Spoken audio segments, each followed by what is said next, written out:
صدر آصف علی زرداری کہتے ہیں کہ 18ویں ترمیم کے بعد سارے جو معاملات ہیں وہ تعلیم کے وزارت کے پاس ہیں۔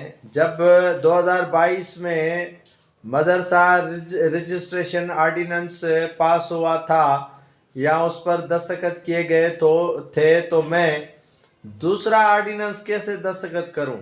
یہ معاملہ صوبائی حکومتوں کا ہے، جیسے KPK، سندھ، پنجاب، بلوچستان کا معاملہ ہے، اور صوبائیت میں یہ معاملہ آتا ہے مدرسوں کے رجسٹریشن کا، تو یہ وفاق کا معاملہ نہیں ہے۔ اسلام آباد کا آرڈیننس پہلے ہی پاس ہو چکا ہے اور آرڈیننس پر عمل درآمد کی ضرورت ہے۔ اب دوسرا جو ہے وہ آرڈیننس کیسے میں نافذ العمل کروا سکتا ہوں یا کیسے دستخط کروا سکتا ہوں؟